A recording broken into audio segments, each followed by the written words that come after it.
It is 7 o'clock, now time for the Morning Watch. Listeners to Love 101 FM are advised that the views and opinions expressed in this program are not necessarily those of Love 101 FM.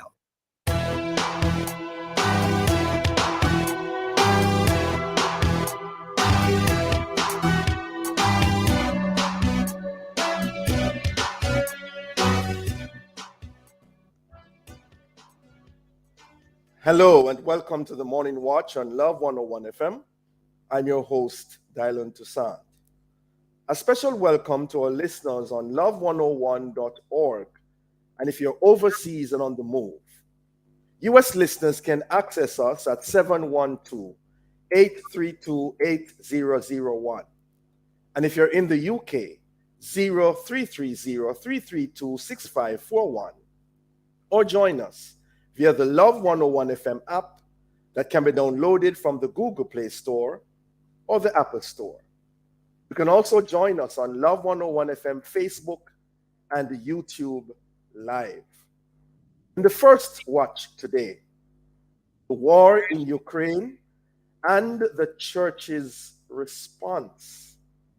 In the second watch, the Disabilities Act and its impact on the church. For our social media question, we ask, what is the connection between the Ukraine-Russia war and the Christian church, if any? Please share your responses on our Love 101 FM Facebook page and YouTube channel, and also on WhatsApp 876-997-3125 using the hashtag The Morning Watch. We'll share your responses later on in the program, but before all of that, here's I quote. All right. The only time you fail is when you fall down and stay down. Stephen Richards. Good morning, Roshane. Good morning, Dr. Toussaint. It's good to have you this morning on this brand new month. Yeah. Imagine we're already in the month of March, eh? Definitely. No longer a brand new year at all. Indeed. By the way, Roshane, speaking about falling down, you ever fell down before? Yeah, man. Enough time. Serious fall down? Well, there's a literal one where I fall on my face and chip one of my tooth. That's the one I'm talking. Yeah, I did that when I was in primary school. You know, when you're a child, you do a lot of playing, or they call it ramping in Jamaica. But been through some fear. I had my fair share. The coach took me back to my fall as well, physical fall. But we'll talk about it off here. All right. All right. All right. The first watch will be back after this break.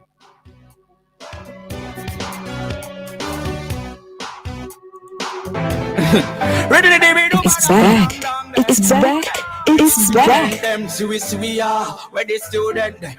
Campus Connection is back because we are on the move. I'm Ernesto. I am Jonathan. And we are your new hosts For Campus Connection. You don't want to miss this new season of Campus Connection. Come Tuesday, March 1 at 5:30 p.m. Right here on Love 101, the family station. We are back. We are back. We are back.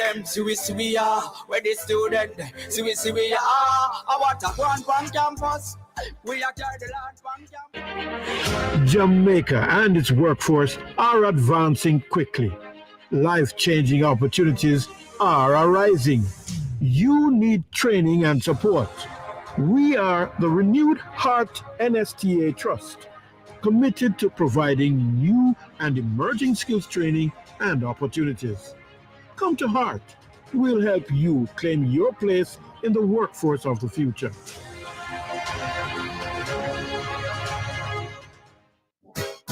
Your taxes hold the key. Get online this March 15. File and pay your final income tax return for 2021 and estimated return for 2022. All returns should be filed online and on time with many options to pay. JamaicaTax.gov.jm, direct funds transfer, NCB online banking. Be tax smart. Pay taxes your way. Tax Administration Jamaica, changing the way we do business.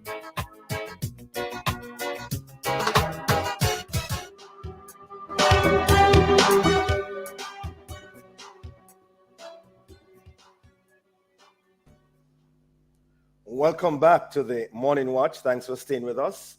I'm your host, Dylan Toussaint. Now, war is being waged on Ukraine. We all know that. And some say it's about oil, others say it's a border issue. And yet there are those who simply regard it as another sign of the times. It may be all of those combined, but there are still some lingering questions, such as how did this war really come about? And what should be the response of the church worldwide in light of these recent developments? To help us answer these and other related questions, we have online Ambassador Curtis Ward, former ambassador of Jamaica to the UN, and the Archbishop Kenneth Richards, president of the Jamaica Council of Churches and the Jamaica Umbrella Group of Churches. Good morning to you both. Good morning. Good morning. And I just want to say, Dr. Toussaint, it's not how many times you fall down, but it's how many times you get up. Yeah, that was what the quote was emphasizing, that we need to get up each time. Right. You ever fell down serious fall yet, Ambassador Ward? Physically? Not recently, but certainly as a youth. You know, I've had my fair share. I've had my fair share. What about you, Archbishop? You ever have a serious fall yet? Physically? You're muted, Archbishop. Okay. Yes, when I was younger, I'm as a young man, I'm sure I have my fall. And then I played basketball professionally, even as a priest, for the first couple years of priesthood. So maybe I had some falls in those games at times, yes. We got some bruises on my knees and my elbows. Yes. Well, great stuff. Good having you both, gentlemen. Well, yes, Ambassador Ward, I want to begin with you. Give us an overview from your perspective of what is happening in Ukraine, as well as why and how this really came about. From your perspective, Ambassador. Well, what is happening in Ukraine is a total disaster for humanity. Why it has happened? Because we have a leader in Russia that wants to expand the territory and the empire of Russia by making claims that Ukraine is a part of Russia.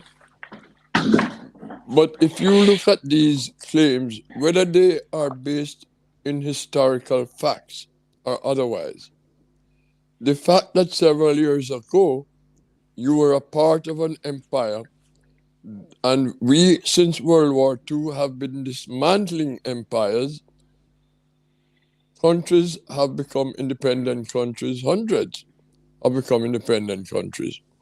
We will not return to empire. And I think one of the best speeches I've heard on this subject was by the ambassador of Kenya in the UN Security Council a few days ago, when he addressed the issues of how the empires divided Africa, divided families, divided tribes, divided languages, but they agreed to live with it under the OAU Charter and under the UN Charter.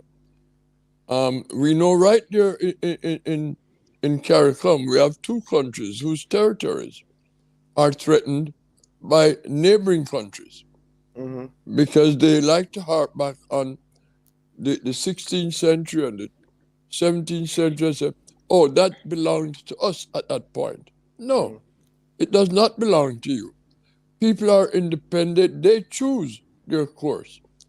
And we must defend the territorial integrity, the sovereignty, and the right of people to decide who they want to attach themselves to. So, you know, it leads right back to Putin's vision of a greater Russia. And that's not going to happen. Empire. All right, Archbishop Richards, what's your take on it? Your opening thoughts about this war in Ukraine? Yeah, from the narrative that you hear from Putin, they can detect that there's some fear, first of all, because he does not want Ukraine to be aligned to NATO and to Europe. And the narrative seems to indicate that, especially from the commentators, that he sees Ukraine, if it joins any of these alignments, as a passageway for invasion of Russia. And I suppose he wants to safeguard that. Secondly, I mean, I think it is a lack of respect for the sovereignty of a nation, and the right for self-determination. And I suppose also, thirdly, that he wants to reestablish what was lost in 1991 when the Soviet Union states were dissolved. And I suppose it is his ambition, to start, especially in view of the fact that Ukraine has so much resources. Maybe he wants to gather that back into what we would call his carole, Yes. Yeah. Yeah, well, what are your views, gentlemen, on the responses so far of the major stakeholders outside of Ukraine and Russia, like NATO and the EU? Ambassador, what are your views to their responses? Well, I think the responses have been spot on. We must defend smaller countries from being overtaken by the powerful countries. We must respect international law.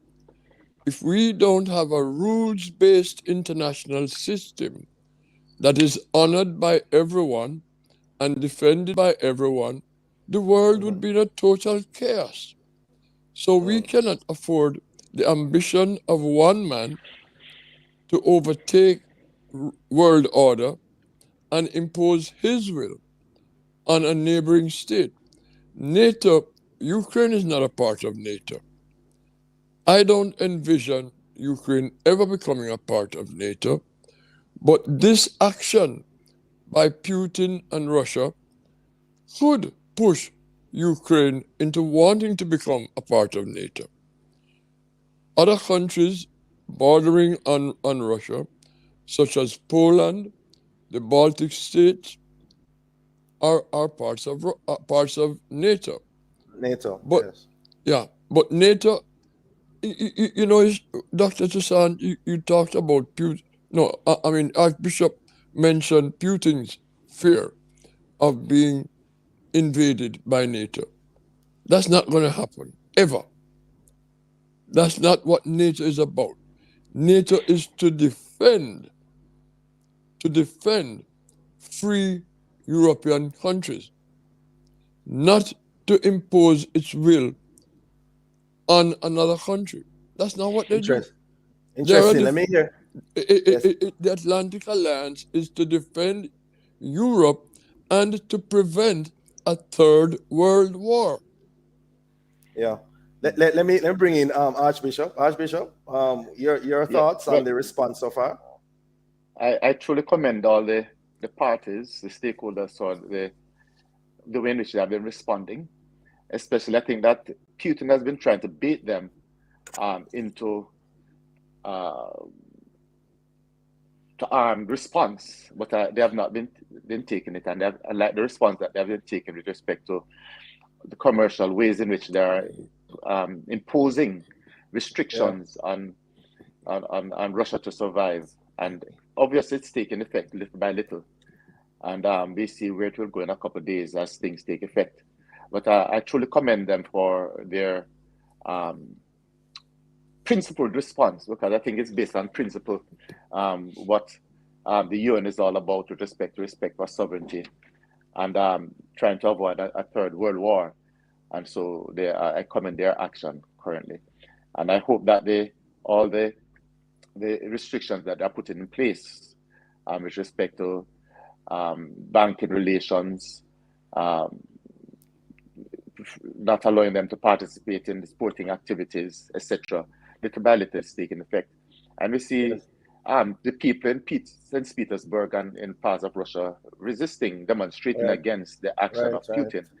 And I think the latest count was that maybe about 6,400 have been imprisoned, for their resistance.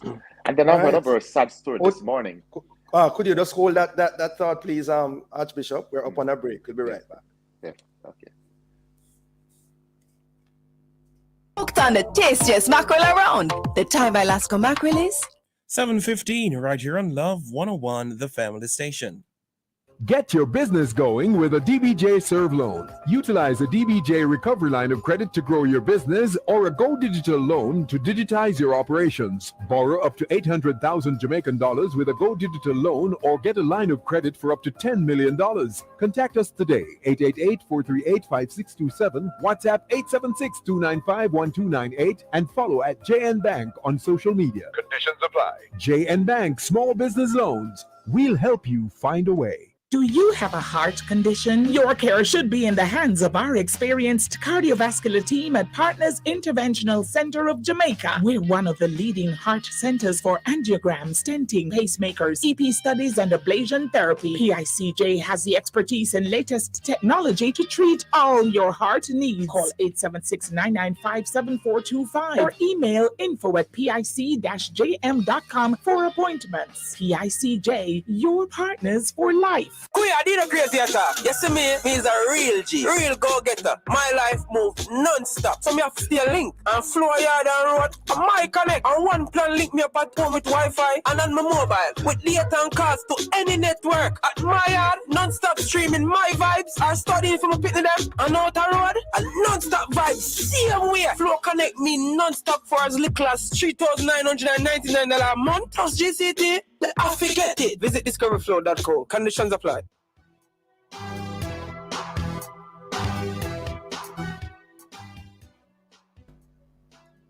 Welcome back to the Morning Watch. Thanks for staying with us. I'm your host, Dylan Toussaint. And in this, the first watch, we are discussing the war in Ukraine.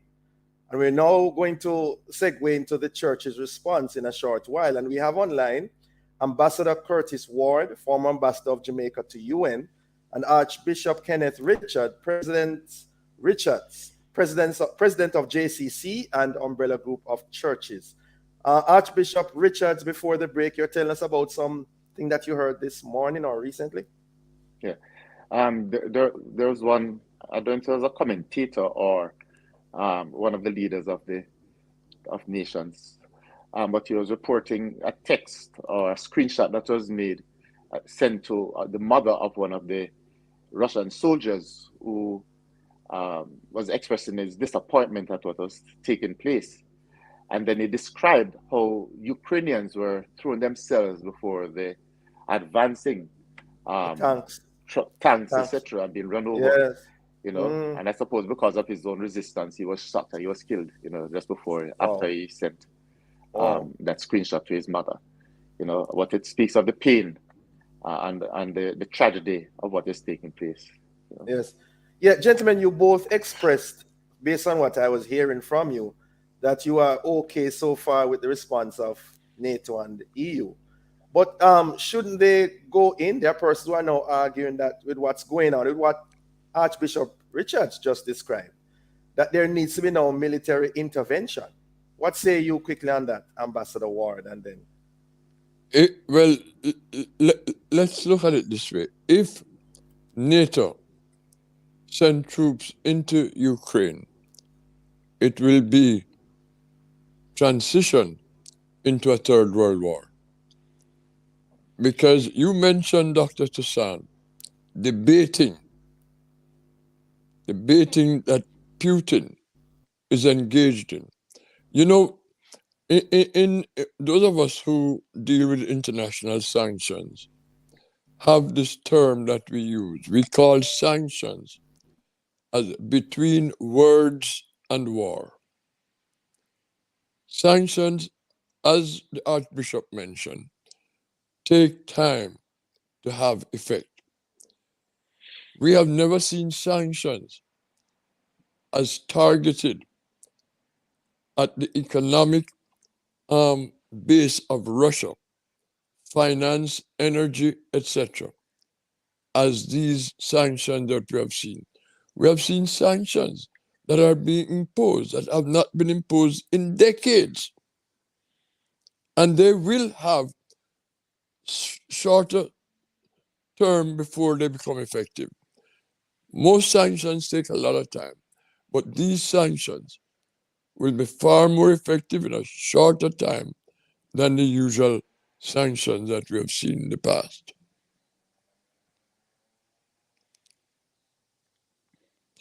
And I think our host is having some internet problems. Right. I wonder if we are being heard. Archbishop, it looks like we have to take over the program. Right, yeah. Yeah. Yeah, I think Putin is basically trying to beat the NATO or Europe into response. I think it was either this morning or yesterday that Zelensky signed a request to enter Europe, the European Union, and it is a hope. He's hoping. I mean, the hope of everyone is that that will be accepted. But all the nations that belong to the European Union has to extend an agreement for him to be accepted. Yes. And so I think that the sanctions and such approach, I think that is the better. If any armed resistance or participation by NATO or European Union or any from the West, the US or so, that will escalate into a third world war. And I think that is what Putin wants. I mean, for some strange reason, Some people say he's mad. Dr. Toussaint, can I just say something real quick before you go on? Yes. Because even if Ukraine is admitted to the European Union under the current situation, that does not mean that there will be military intervention by Europe. Right. Because the European Union is an economic and political grouping, not a military grouping such as NATO. Correct. Yes. Yeah. And welcome back, Dr. Toussaint. Yes. And I was hearing you, by the way. I want ambassadors to know, if they didn't see me on screen, I was hearing you, sir. I say no more. Archbishop Richards, the church's response now to all of this, worldwide and even locally, what should be or what has been the response? Well, internationally, I know that the Holy Father Pope Francis has called on all Catholic churches to use Ash Wednesday, which is normally a day of fasting and abstinence, to allow it to be a day of penance and prayer for peace, and especially in view of the conflict that is taking place between Russia and Ukraine. So that's one of the things that we've been doing. I suppose, I don't think we have come to an agreement yet in terms of the JCC and the umbrella group of churches of a response to that. But I mean, surely we'll be praying, and because that is important. And I usually like to link praying when one fasts, for things and activities outside of our control, that we not only just pray for peace, whether it is because of the crime taking place in Westmoreland, etc., or in a part in Jamaica, or pray for peace internationally. We need to allow it to be an examination of self also, to look at disturbances within our own social engagement. And so if we pray for international peace, we must be looking to ensure that we are peacemakers ourselves, that we are resolving conflicts that we have some control over and that can make an impact on. So I find it almost hypocritical if we only pray and say, let there be peace over there, and not recognize I must seek peace in my home, peace in my community, where I can have a more intentional impact. Yes. Ambassador Ward, do you have any thoughts on that in terms of the church? Under normal circumstances, I defer to the clergy. But since you're putting me on the spot, I would just like to say, I totally embrace prayer for peace, fasting for peace, and so on. But I do believe, and we should add this, Archbishop, I'm not good at being precise in quoting the Bible, but I believe somewhere in there says words without deeds or something of that nature is not enough. we have to work for peace, not just pray for peace. And the humanitarian situation that has developed in Ukraine is not anywhere near where it will go. It's going to get much worse. Right now, the latest report I've had is over 500,000 Ukrainians, including some Jamaicans who are students over there, have crossed into Poland. 500,000. Those are the ones crossing the border. They are no refugees. There are also maybe at least another 1 million or 2 million or more that are internally displaced from their homes. There are hundreds that are going to be killed. There are already hundreds on both sides that already have died.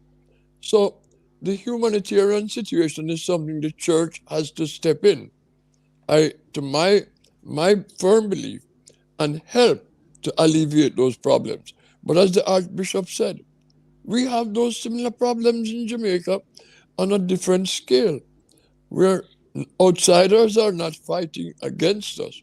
We are fighting among ourselves. And this is something that has to gain greater attention by the churches, the NGOs, and the people in Jamaica. But back to Ukraine and Russia. The church must also do not withhold condemnation of Putin and those who support Putin. The Archbishop earlier spoke about the soldier who sent this message to his mother. Archbishop, that soldier said he was not told he was going to war. He was told they were on a military exercise. So think about those things. Yeah. Let me put you on the spot as well, Archbishop. If Jamaica were under a similar attack, would you encourage Christians to take up arms? Especially in light of passages like, if anyone hits you on the right cheek, turn the other. Put away the sword, because he who lives by the sword shall die by the sword, saith the Lord. Yeah. Well, I mean, we have Christian leaders of our nation here in Jamaica, and those are in charge of us have a right and responsibility to safeguard the welfare of the people of this nation. And so it is always the responsibility of those entrusted with such charge that they defend the rights of their people. And so if we're attacked, it would be... You take up guns. You'll take up a rifle. I wouldn't take up I wouldn't take up a rifle myself. No. You would not to defend the country? No, but there are others who are entrusted with that kind of responsibility. No, but let me put you on the spot even further, Archbishop. In Ukraine right now, persons are saying how admirable it is that all the men, pretty much all of them, have taken up rifles to defend their country and their families. And women too. Christian, right? Well, yeah, the men are mandated to do it. Why wouldn't you do that? Well, I wouldn't. No, I wouldn't myself take up armed resistance. But if I saw somebody being attacked, I would come to their defense. For their sake. But and that's it's a very technical application of fighting, but I wouldn't want to take up arms. But if I saw somebody in my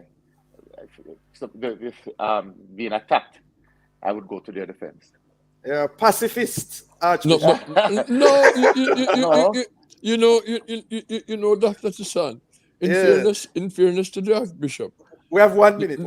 Okay, the Archbishop would say he wouldn't know which side of a gun to hold and which side to point. But yes.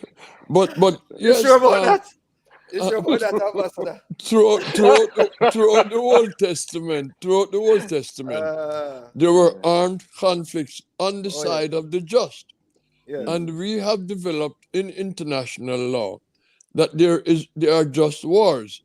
If there's a genocide, taking place in any country, then it is the responsibility of the international community to protect those innocent civilians that are being slaughtered. Yeah. So I think what the Archbishop said, if somebody is being attacked, he would go to their defense.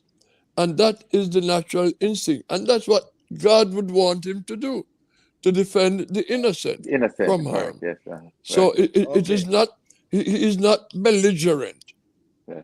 Okay. I must say, Dr. Toussaint, one of the things that I pray for actually is not to be placed in a situation like that. to defend myself, because I know to defend myself actually, as a youth, but I pray that I do not have to, or if I found myself in such a situation, that I'll have enough self-control not to want to harm or take the life of somebody, and to find the best way maybe to disarm or diffuse the situation. And I pray, that is a prayer that I make. Somebody. You remember David took up arms, to fight Goliath. The arm of choice was the sling. Mm-hmm. He did not have an AK-47. So it's quite natural. It's quite acceptable.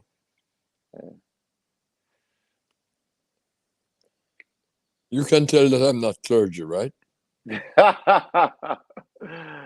I see that Dr. Toussaint has frozen again. If Dr. Toussaint loses his voice, we're in trouble.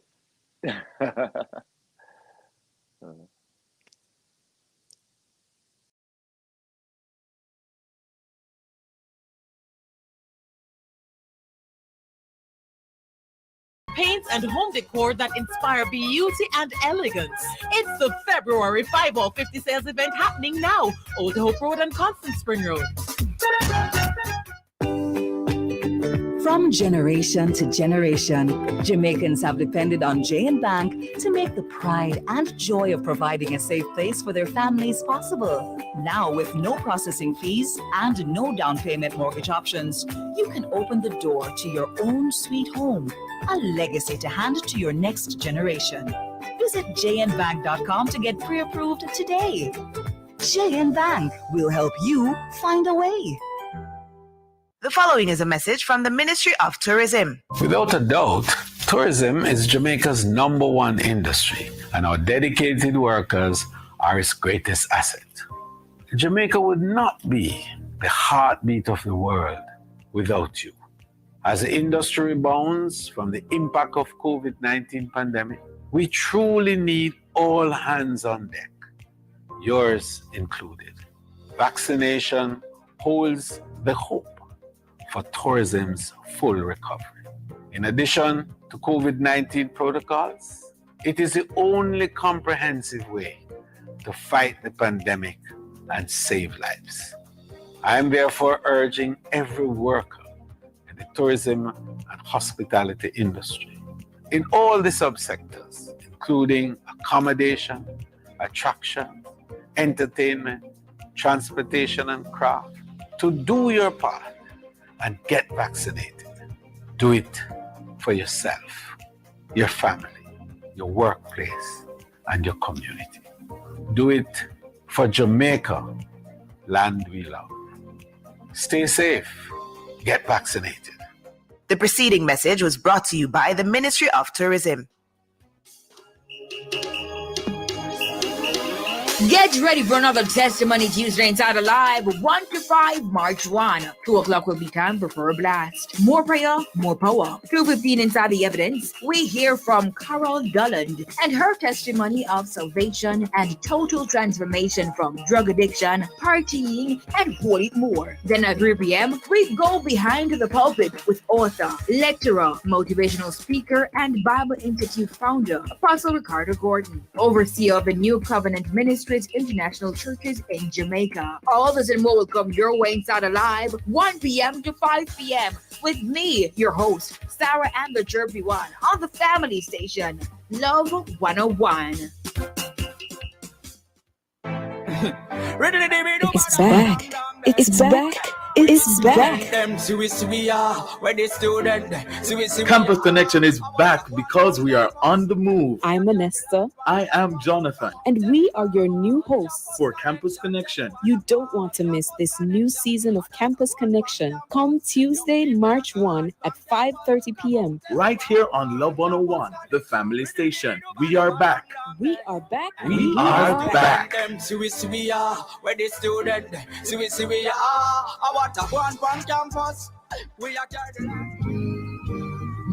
It's not over.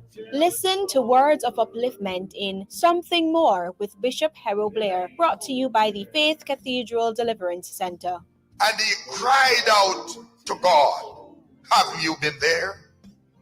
Have you been there when it seems as if you've been left all alone and no one cares for you?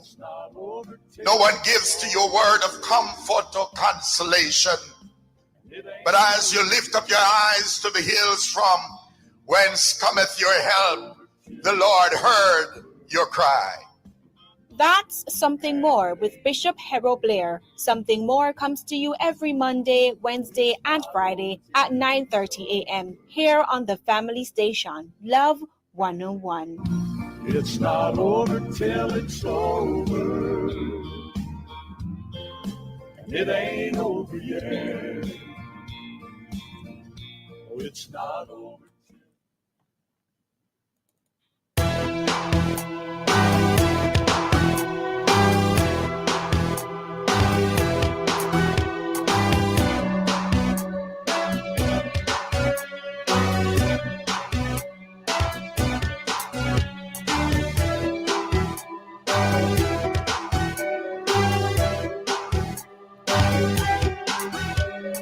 This is Love 101 FM, the family station. You're inside the Morning Watch.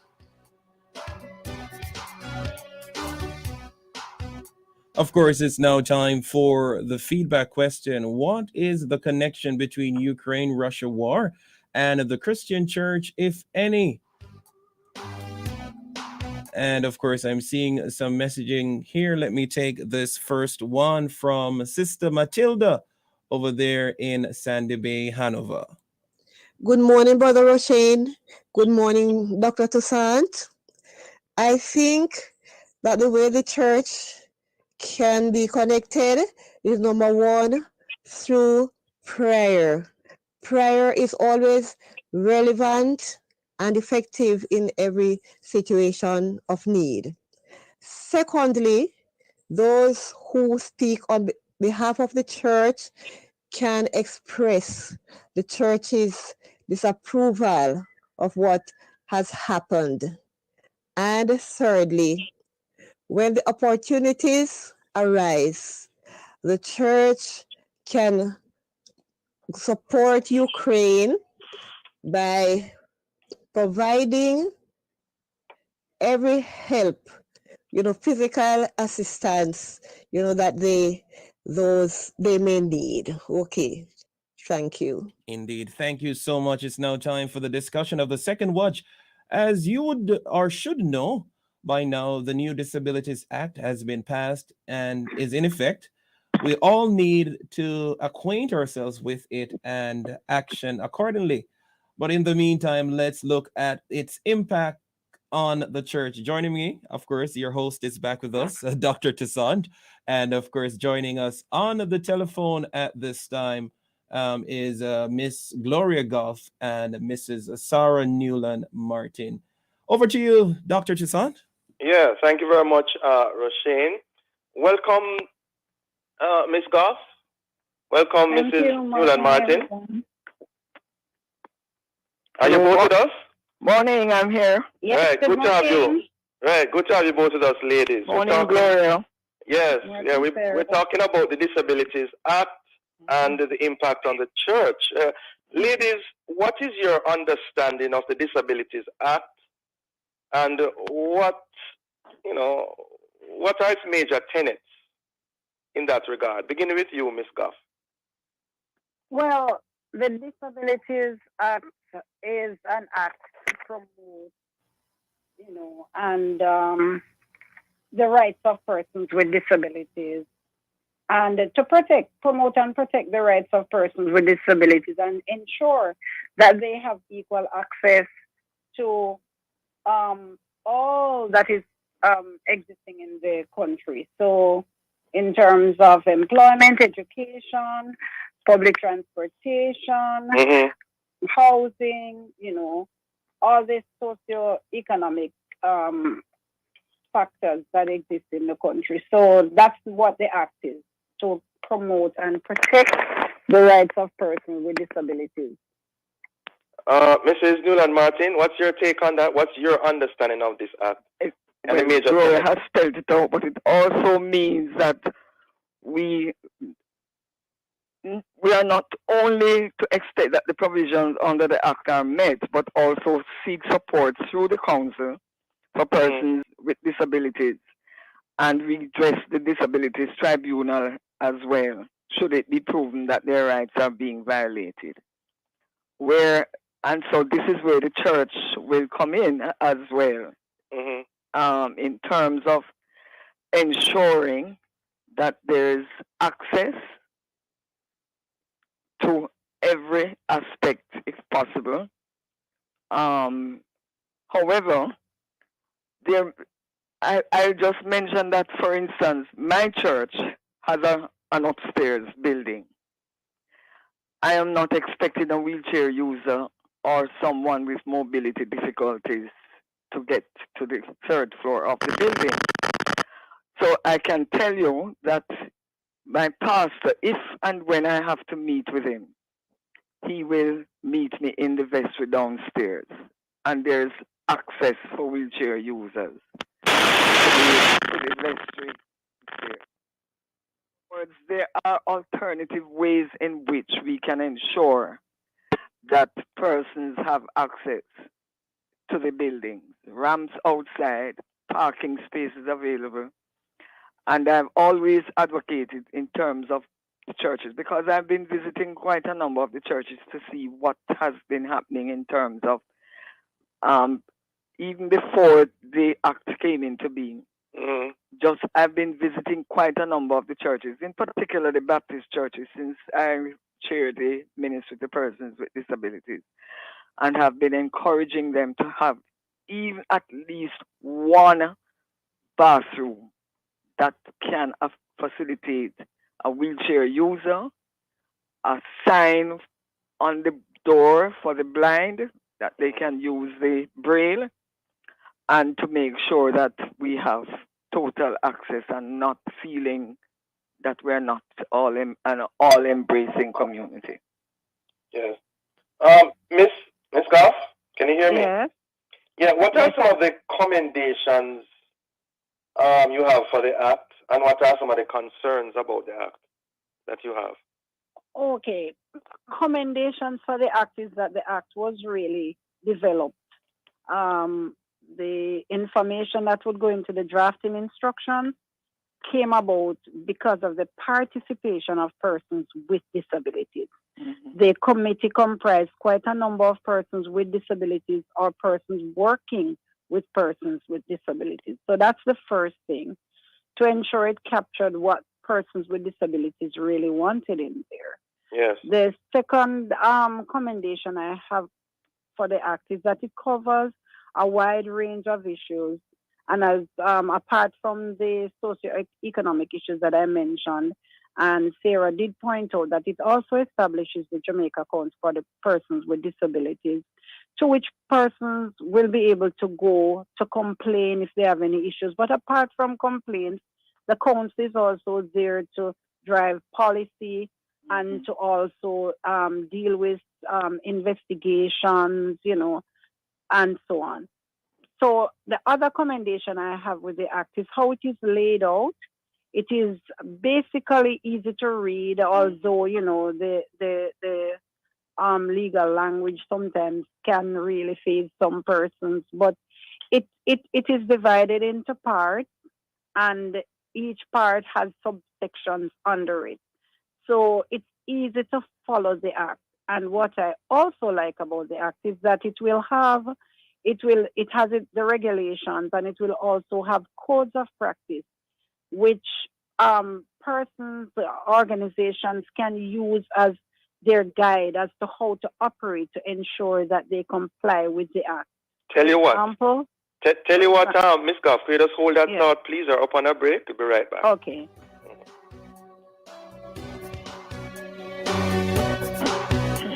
The journey to building wealth starts with only a few clicks. Get great returns on your time when you sign up for a JN Fund Manager's investments account online. Visit www.jnfunds.com and follow our easy sign-up steps. No need to visit a JN Fund Manager's location. Do it all from your computer, tablet, or cell phone. It's completely online. Get it done anywhere, anytime, in quick time. Open an investment account online today. JN Fund Managers, your goals realized. You work hard to make Jamaica a first-class destination. Isn't it time you receive the 5-star benefits? Retire smarter with the Tourism Workers Pension Scheme, a portable plan that also provides your family with financial security in case of your untimely death. It's easy, affordable, and accessible online. Retire and relax with the Tourism Workers Pension Scheme. Visit twps.myguardiangroup.com or call 876-927-4105. Guardian Life. Live secure. Live easy. Rio Grande to the South Coast, hotel workers and man wear off boat. This a for the craft vendors, red cap porters and transportation at airport. Jamaica tourism pension plan, building towards the future for tourism workers across the island. Retirement benefits to contributions. Every worker in the industry, permanent self-employed contract. For your service, you deserve security. Yes, you do. Tourism workers pension plan, build a bright future. Yes, you can. Tourism workers pension plan. Workers invest through contributions. All tourism workers, age 80 to 59. Tourism workers pension plan. Start making your contributions for a brighter future. For further information, visit mot.gov.jm or call 876-920-4926-30. Welcome back to the Morning Watch. Thanks for staying with us. I'm your host, Dylan Toussaint, and in the second half of the second watch, we are discussing the Disabilities Act and its impact on the church. We have online Mrs. Sarah Newland Martin, Administrator and General Secretary of Kingston YMCA, and Miss Gloria Goff, Executive Director of the Combined Disabilities Association. Before the break, Ms. Goff, you're telling me something very interesting. You're saying that you find it good that it's easy to read, and I'm taking it that you are visually impaired. Yes. Right, and you are saying that you think it's easily read.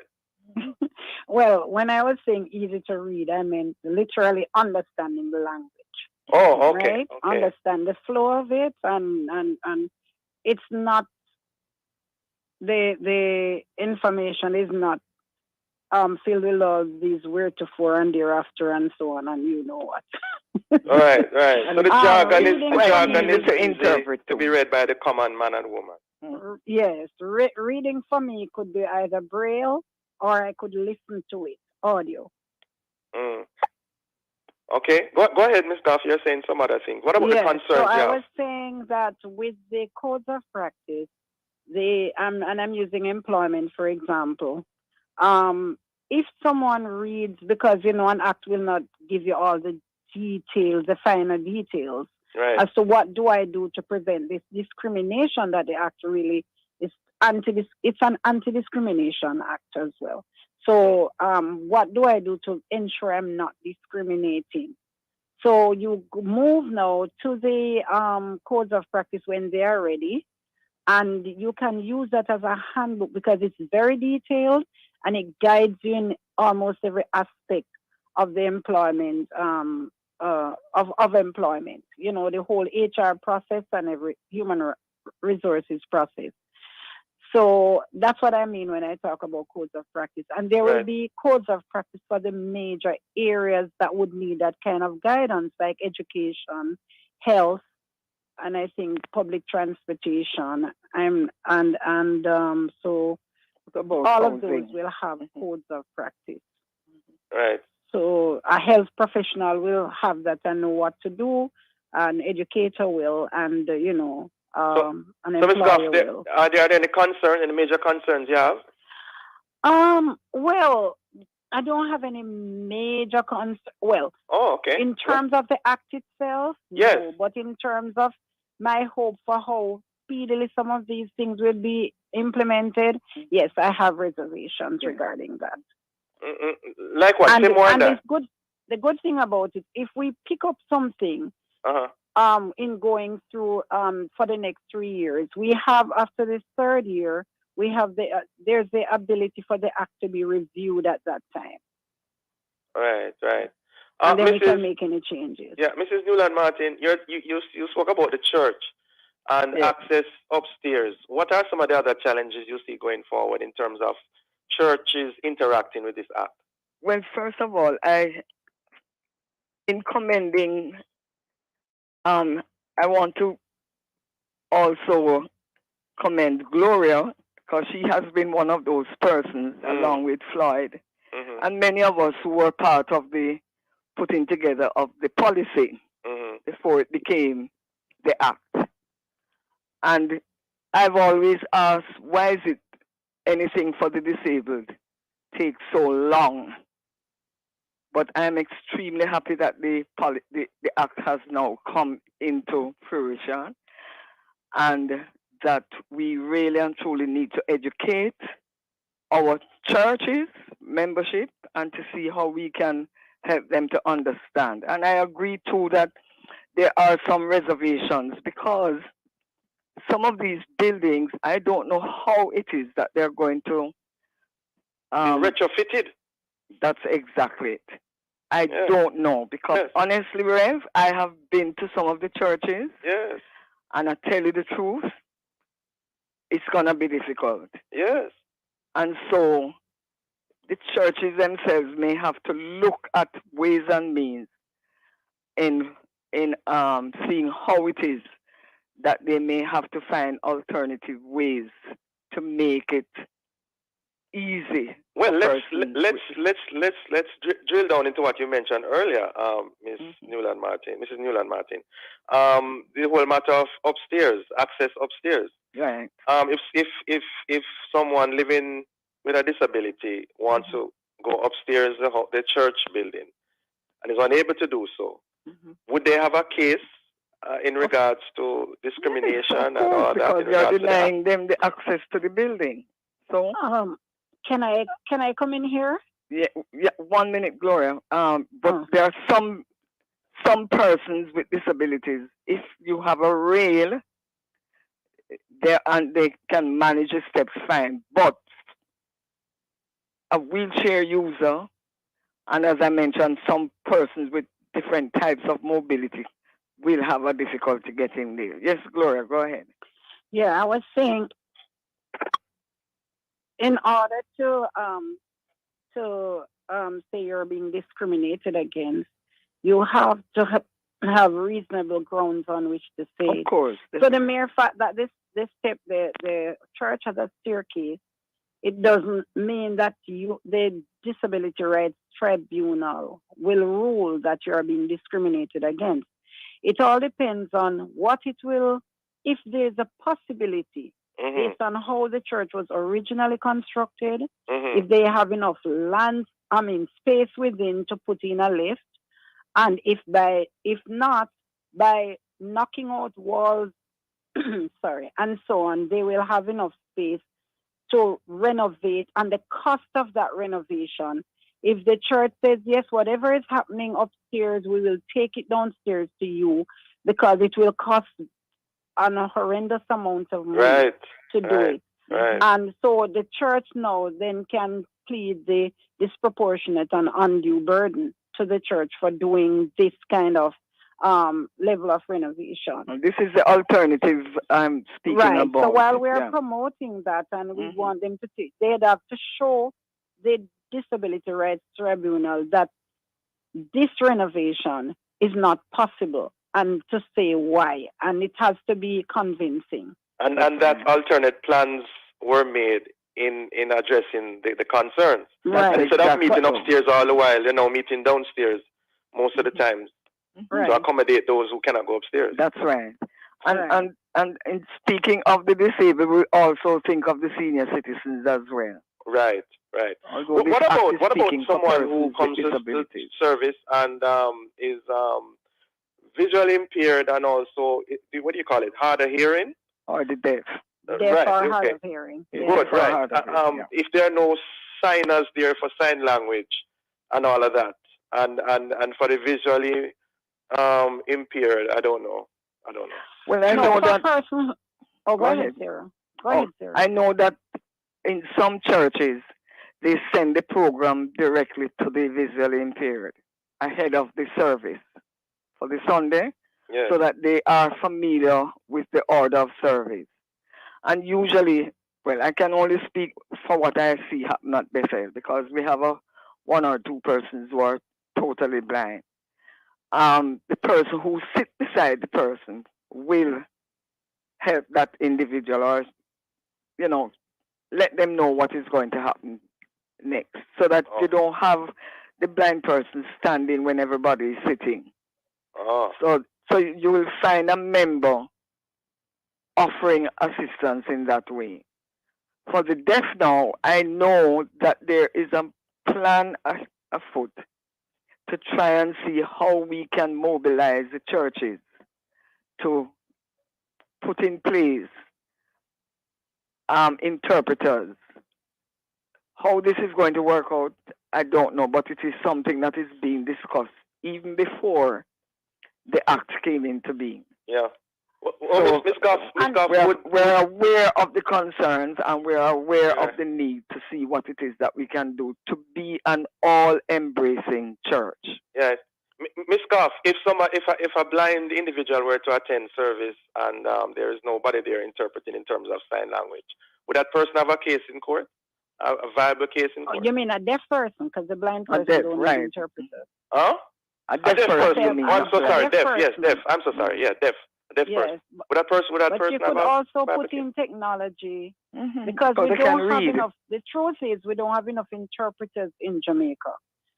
So if that stand is taken, then all the churches across the island would need to have an interpreter. And presently, the reality is that we don't have enough We don't have, interpreters. right. But it really, if you're having a regular member who comes to church, a member of your church who is deaf, then it would be important to have interpretation or to have closed captioning if the person is able to read very well. Or some of them and I can was- lip read as well. Yes, and I was saying, but the majority don't lip read I very know, well I because know. people pronounce things differently, and sometimes No, the but interpretation. would they have a And viable case in court, Ms. Goff, you think? would they have a viable? Yeah, case that there's in nobody court there if they are a interpreting by church sign language member? for them. It is something that they could take to the council, and Oh. then the council would come and meet with the church or interact with the church to see if they can work out some amicable solution. Because the first line of defense is not the DRT.